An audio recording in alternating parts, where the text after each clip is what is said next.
Bien, le projet Art urbain par les jeunes, pour moi, bien, ça n'aurait pas été possible sans l'implication de Loisirs Sandy Québec. Dans le fond, c'est comme ça que le projet est né. C'est Fanny qui a communiqué avec moi pour m'offrir cette opportunité-là de faire 17 maisons des jeunes pendant un été, à répéter les mêmes ateliers, qui étaient aussi des ateliers assez exhaustifs. Dans le fond, il y avait 3 différentes étapes dans le processus avant qu'ils réalisent leur œuvre. Fait que, tu sais, pour moi, c'était un gros défi, mais tu sais, de voir, pour moi, c'est une occasion de voir la région, de voir les jeunes, après ça, de partager, bien sûr, ce qui m'allume dans la vie. Moi, j'aime ça contribuer, j'aime ça m'impliquer dans ma communauté, fait que ce projet-là était agréable à tous les niveaux, malgré les défis qu'il y a eu. Tu sais.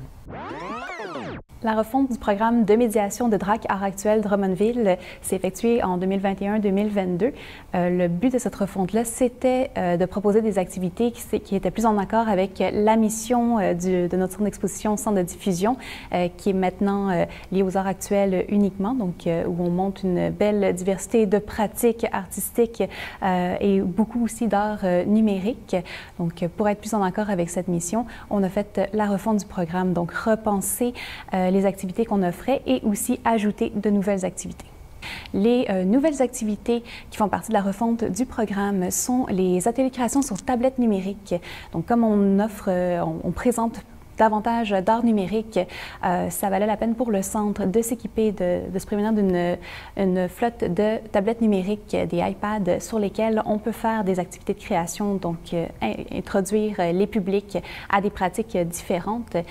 Donc, une autre nouvelle activité en lien avec la refonte du programme, c'est l'atelier découverte sur le commissariat.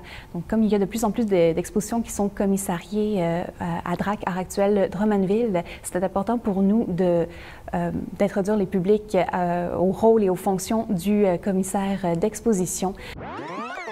Donc, l'exposition Les Jeunes s'exposent, c'est une exposition qui a été présentée là, à la Fondation Grande-Tame et qui réunissait les travaux des élèves et des étudiants qui ont participé au programme éducatif de la Fondation.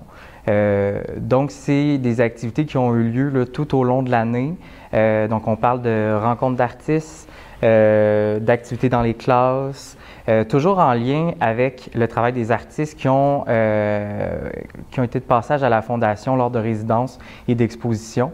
Donc, les élèves et les étudiants devaient réinvestir un peu leurs connaissances pour créer là, vraiment là, des œuvres, des nouvelles œuvres originales. Dans certains cas, on parle de projets collectifs, mais parfois c'est des œuvres individuelles. Donc, c'est une exposition qui regroupait donc des travaux d'élèves du primaire, mais également du secondaire et aussi du cégep.